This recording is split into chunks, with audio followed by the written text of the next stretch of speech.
Run! Within really a couple of Run, hours, baby. they made an arrangement to come here to the embassy yesterday to sign the book of condolence, and he came with Dr. Jill Biden, the First Lady, and he spent some time actually thinking about his message, writing it down. He then chatted for members of staff here as well for a few minutes afterwards, made them Wow, galing ah. with the UN General Assembly, which is due in a couple of weeks' time in New York. That heartfelt nature of his tributes that he paid yesterday, a testament to that. So The world has a new king of the United Kingdom, Charles III.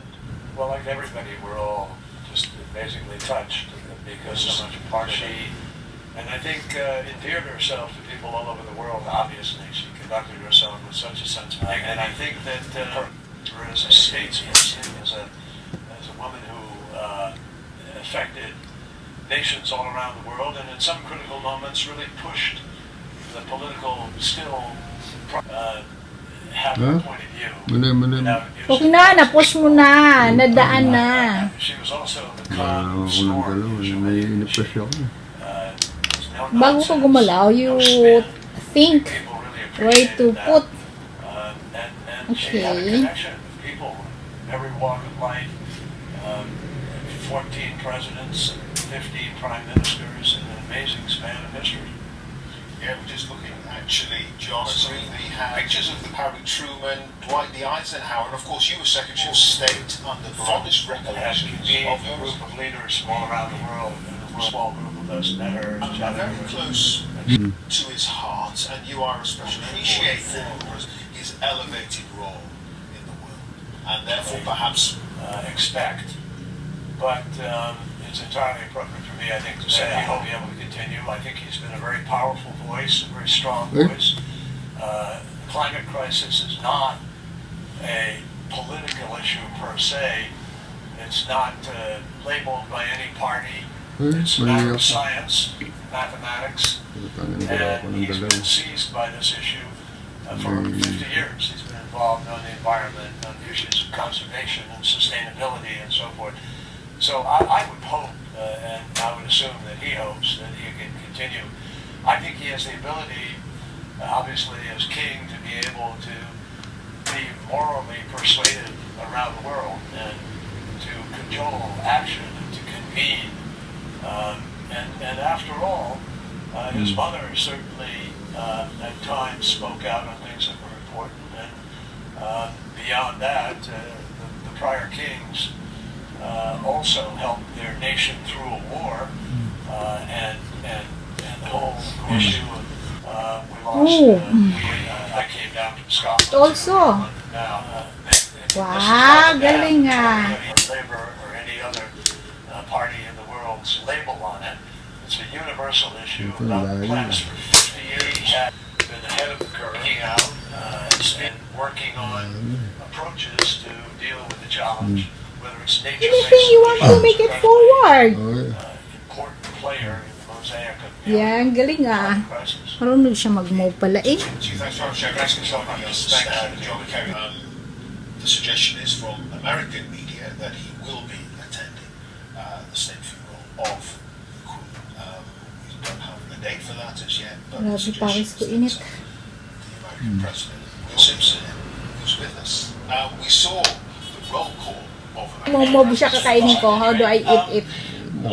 Kakainin mo lang eh. always called the most powerful man in the world. So ano na siya, mati na. They were Uubusin na eh. singularly Ubusin na, so mati na. but also O, suko na, ang tatlong soldiers.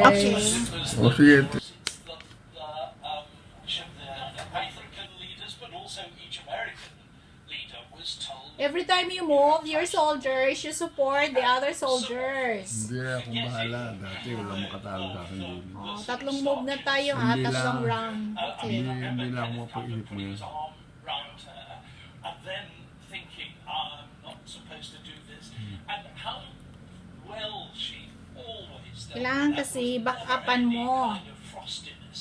If there was a Back-upan mo yung sort of soldiers starch mo. in the relationship, it came solely from Parang the doble She to. was never Why doble? Ah, panalo ko yan kanina. Hindi Hindi ko pa nanalo eh. An American president put his hand on around her or something like that. You don't do that. You know, there was an Australian prime roasted in the British press, but it never came from the Queen herself. Yeah, I mean, she was completely aware of the trepidation, perhaps, on the part of world leaders about being in her presence simply because of the protocol and so on. She was, as you rightly Tama naman say, yung move mo, ah. Ang dali lang. to the point where they could interact with her. On Yung a- move mo, on a- okay naman yun. Pampakain. Pampakain.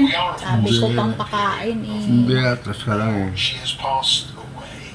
Atras yung And kain. you remember, as a little boy, I stress, a little boy, remember that period of mourning where Ito, kung gaganin mo ko yan. I do. Nothing happened. Well, I suppose Pag because ginanon it mo. was such a big thing at the time. I was 8 years old. I used to travel by bus to school.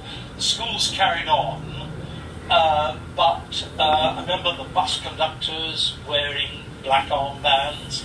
I remember how quiet everything was on the buses. Kumain tayo para busog tayo. In hushed voices. I mean, it was, of course, an entirely Diba? different world, an utterly different world, as different from today's world as it could be imagined. And yet, you know, I've been walking the streets of London here today. People are quite quiet, and more than once, I think about 3 times, I heard people say just using the Eh, word. mali. Nababa mo na! Mali, gaganon ka Kaya lang. nga, gana itit. Hindi ko na eh. Dalawang bisis ka na nag-move na pakain mo yun ha, yung move mo, pakain mo. Dalawang bisis na yung pakain na yun. We're kind of less formal Ah, than we used to be. Yes, Uh-huh. the Bank of England has delayed its meeting of the Monetary Policy Committee. They were expected to put up interest rates. That is not going to happen. Very Georgia Next Stevens. Yes, indeed. I wonder as well, John, about your reflections and recollections of the Queen herself, because you met her on a number of occasions. I did, yes. Well, I had it was a real pleasure actually to follow her around a lot of her big trips, particularly the ones associated with the Commonwealth Conference every other year. And, you know, it was always a pleasure because even though the British Prime Minister of the day, Margaret Thatcher, on several occasions had issues which you knew were going to stir people up and were going to be rows and everything. It was never like that. oh, move na. I move it forward. Very delicate. So whether you eat it or, wala na ako mapuntahan. Pakainin ko, walang pakainin. How she thought the best way to approach Ikaw yung dapat kumain nga rin. and then she'd move on, which I think is, you know, the distinction between the crown and the political side. Move na, move. is really important. Ang dali lang eh. She was a very, in private, a very crisp and shrewd person. You know, it's famous.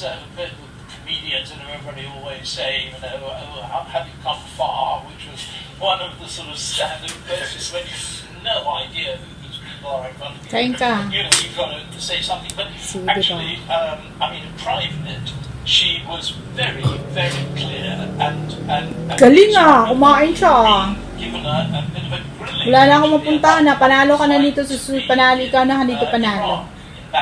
Kasi wala na akong ma-move. It's lahat ay bawat move ko is kain. Galing ah, kain ka agad siya ah.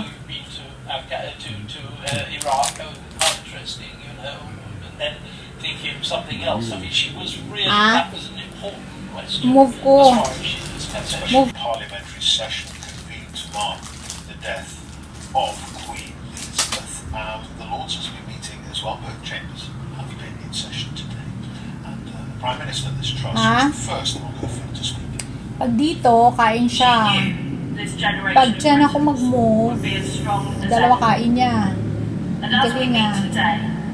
Tapos pag dyan ako mag-move, dalawa rin kain niya. Ang galing nga. So, saan ako mag-move? Sa isa lang pakain. Dito na lang ako mag-move sa isang kain. Doon siya, dalawa kain niya eh. So, dito na lang ako mag-move sa isang kain lang niya. diba? She Isang kain carried ka out lang. thousands Sige, of Yeah. engagements. kain ka na. She took a red bolt You every can eat. day. She gave her assent So, to dalawa. countless pieces of Ano na yun? legislation and was at the heart of our national life for 7 decades. Wow, liwanag. Ba't naglaro yung ilaw? Where The our light, life is ano? caught between a past it cannot relive and a future yet to be revealed, we must always remember one of the great lessons about Queen history, Galing nga. that we are always better when we rise above the petty, the trivial, the day-to-day, to Galing focus nga. on the things that really matter, the things that unite us, rather than those which divide us. Sige, papanalunin kita kasi natalo ka 2 beses eh. Wow, kain siya. Oh, ba't yun yung ilaw natin? Ha? Yung ilaw natin, nagbe-blank-blank. Ano ko? She showed the world how to give, how Hindi to ako love. nakakain ah. You eat oh. And as we Para look back manalo at ka that naman. vast arc of service, its sheer Ah, galing duration ah. is almost impossible to take in. She was the Ito, last dalawa na rin. living person in British public life to have served in uniform in the Second World War. She was the first female member of the royal family in 1,000 years to serve full-time in the armed forces. And that impulse to Yeah. do her duty Ako was pa, Oh, no? yung ilaw. Yeah, ikaw. Across the nations of the world with so many people, meeting Queen Elizabeth. Yung ilaw. Anong ilaw? Nag-blink-blink. Ang problema mo, ang gagawin ko, hindi ko makabot yan. Of course, for those of us who had the honour to serve as one of her prime ministers, those meetings were more frequent with the weekly audiences.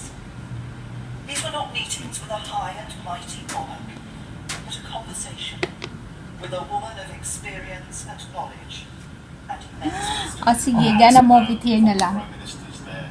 Sa'yo nga pala yun, oh? Nakalimutan ko. Akala ko akin. And distrust. Kaya pwede ko makainin yun. Their reflection. Sige, pakainin mo ako. The death of. Saan? Saan ako kain? Hindi akong kakakumain. We can go now to Downing Street. Ah, ikaw ang kakain. Conway is there for us, I think. Hi there. Wala na, abot ka na.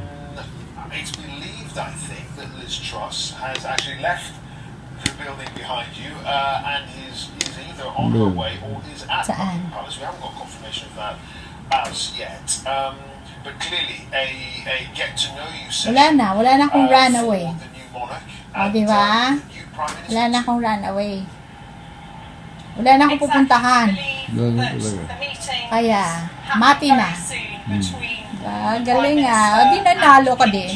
Siyempre. Diba? First time Oh. that they